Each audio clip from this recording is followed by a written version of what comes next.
Yo, what's up? It's Bryson. Today I have a video on letting everything fall into place. We're gonna start off with three deep breaths as always.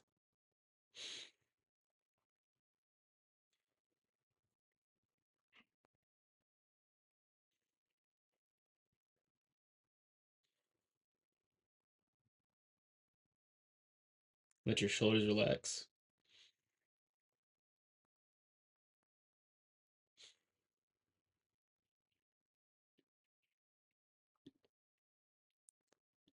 So this video idea, honestly, it literally just came to me like not even 30 seconds ago. And usually, honestly, most of my video ideas, I kind of think about them throughout the day, and then I kind of get an idea, and then I think, all right, I'm gonna do that idea later. But this idea really just came to me. And honestly, I was trying so hard to like think of an idea, and I literally could not think of anything, honestly. But for some reason, man, I think it came to me, man. Like I gotta just let everything fall into place. Even my own life right now, I'm realizing that, I can try so hard to force everything into place, or I can just let things fall into place.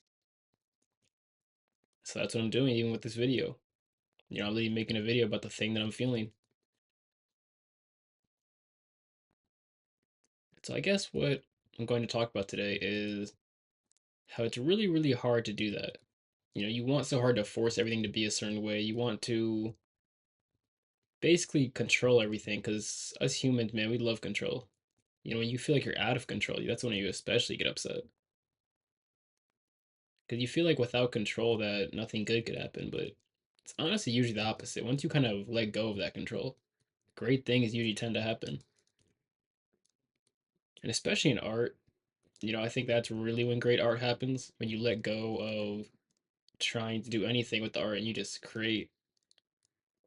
But even, for non-artists out there, when you just let go of feeling like things have to be an exact way, you actually tend to be more happy too, because you look at life for what it is instead of what you believe it should be. And you can actually find happiness in the things that maybe didn't give you any happiness. Like you might look at the same thing you've been looking at every single day and think, wow, this actually is pretty cool. I'm grateful for having this thing or this person, whatever it may be, right? So I guess it's even that too. When you allow things to fall into place, you become more grateful for the things that already are there. And I think that's one of the biggest, mishaps, even in my life, like that I have, is I don't really appreciate the things that I have already. I look too much to the future and think about the things I'm going to get or the things that I want. And of course, it's hard not to, but I think every day, just I want to like think more about what I need to do or what I need to appreciate more. Whether it's family members, whether it's even, the MacBook I'm recording this video on to the phone that I have. Tetris is kind of laggy right now. It's kind of weird. But no, whatever it may be though, I need to appreciate the things that I have already. Because that's the thing too. When you don't appreciate the things you already have, it's very difficult to appreciate anything new. Or it's very like difficult to appreciate it for more than just like a day or two. Because you'll appreciate something as soon as you get it, but then you'll get used to having it. And that's when you like stop appreciating it. You might meet someone who is an amazing person who genuinely brings joy to your life, but then after you've known them for a couple weeks, a couple months, you start to kind of take advantage of that. You stop appreciating them so much. And that's typically when, you push them away. Sometimes too, man, like you won't necessarily get negative consequences for not appreciating the things you have. And so you'll especially not appreciate them because there's no backlash. But eventually, man, everything builds up over time. I think even too, like, it's kind of a random topic switch, but like a lot of like divorces, I feel like kind of happen that way. It's like there might be something in a marriage or a relationship where it doesn't seem like a big deal, but just over and over and over and over and over again, one of the partners dealing with this thing or both partners, it eventually has to come out. No one person is really strong enough to just simply deal with something forever. Everything is going to come to light. It's going to come to the forefront of whatever it may be. But I guess a marriage is one of the things I thought about because it's like Marriage is very what's the statistic? It's like 50% or something like that of marriages end in divorce, which is crazy, but I think that's really what it is too. Just people aren't very good about nipping things in the bud as they come. They want to wait and think that it'll change, or they want to kind of just see how long they can take it before they go crazy. And that's really a bad thing. That's a terrible thing, man. Like when you notice something in your life, whether it's a person or a thing that genuinely doesn't fit. Like I don't mean like it may not fit. You might just not like it. I mean it genuinely does not fit. You have to address it. You can't wait thinking that's just gonna solve itself. Because really all it's gonna happen, it's gonna get worse and worse.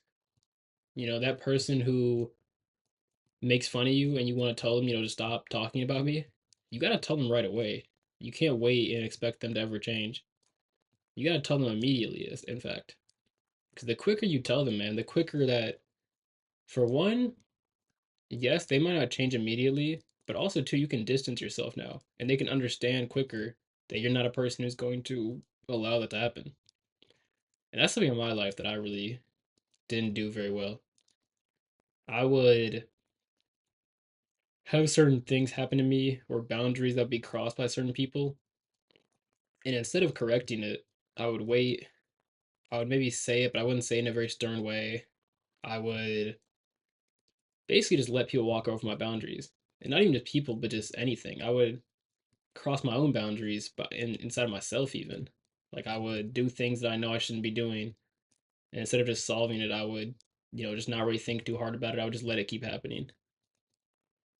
This video is honestly, I don't even know what this video is at this point, honestly. Like I said earlier in the video, I don't know. It's like I literally have this notes, or I have in my notes app just like a bunch of video ideas. But for some reason recently, man, I just hate like scripting these videos too hard. I like to just kind of get the idea and go, not really give myself time to even think about it. And so today, like, I really just didn't really have an idea. I feel like I almost had like 10 ideas, but none of them really like stuck with me. So I kind of just ended up making this. And so, maybe even too, man, like, part of maybe the goal of this video is to explain that, you can't always control everything, but you still need to do, what I'm saying? Like, every day when you wake up, whatever goals you're trying to accomplish in life, you need to keep working towards them. But some days are gonna feel like they're out of your control, feel like everything bad is happening or blah blah blah, right?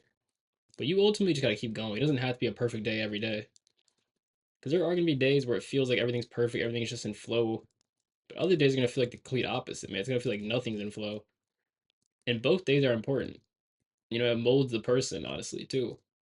If you're a person who can only operate when everything is easy, when everything is straightforward, then when the days happen where you get thrown off your pace, you get thrown off your flow, you're just going to struggle. And then one day can turn to two, and 2 days can turn to a week, and then a week can turn to a month, and you might completely get off your flow from just one bad day. When you're a person who genuinely wakes up every day and realizes that there's gonna be some days where things aren't really flowing, but you're okay with that, then nothing can get in your way. Ultimately, you might have a bad week, and then the next week might be the best week of your entire existence, as a person, pursuing whatever you may pursue. So I guess the ultimate point, man, is just like let things fall into place. Stop worrying so much about trying to exactly control where everything goes. It's even actually like Tetris, man. You got to just let the blocks kind of go where they're supposed to go. You can't force every single last thing. And even like in Tetris, man, you're gonna get certain blocks. You're gonna feel like, oh, well, I'm just not getting the straight orange piece. I need it so badly, but sometimes you're not gonna get that straight orange piece. Sometimes you're gonna get just straight blocks, straight bricks. And sometimes, you're gonna get just every piece that you possibly can get. You're gonna get lucky, quote unquote. But ultimately, man, you gotta just do what you got. That's even what I love about Tetris, man. There is partially luck in the game, but it's also an intuition based game. It really is. You just trust your intuition, bro. That's really how you go crazy in this game. Because even to like right there, that block in the bottom left of my screen, yeah, it's not filled, it's not perfect, but it doesn't really matter because I already know I'm about to fill it in eventually. That's kind of how life is, man. Sometimes you're gonna have those missing blocks, but it's okay. Ooh, that was terrible. I'm talking too much, honestly, man. I'm talking too much about the game of Tetris, man. I gotta just talk more about something else. Honestly, that's one thing I realized too. When you're doing something, you kind of realize in the moment either that you're doing it well or that you're just doing it more than you've ever done it. Like you basically understand. Like let's say you're racing and you realize you're winning. That's one of the worst things because usually you end up slipping up. You end up like slowing down or messing up in some way. But when you just like stay in that zone of not even thinking about winning or losing or anything like that, and you're just going, that's when you like stay the course. You keep going at that pace. You end up winning the race and you don't even realize how fast you were going. So that's me. I ain't gonna lie. I've been struggling with that all today, man. Even this jog I went on earlier, one of the longest I've jogged ever. And at the very end, I thought about it. And even this Tetris game, 134 lines. It's not the best Tetris game I've ever had, but it is the best Tetris game I've had on this channel. And like I was trying not to think about it, but I honestly at the end I was starting to look at it like, oh, I'm doing so good, and then I started messing up. This video is all over the place, but that's just how it's supposed to be, man. But yeah, that one last thing I'll leave you with, man. Whenever you're winning, whenever you're doing something at a elite level for the first time, or just doing it in general, try not to think too much about it. Try to just stay in flow. Thank you for watching. I love you. Goodbye.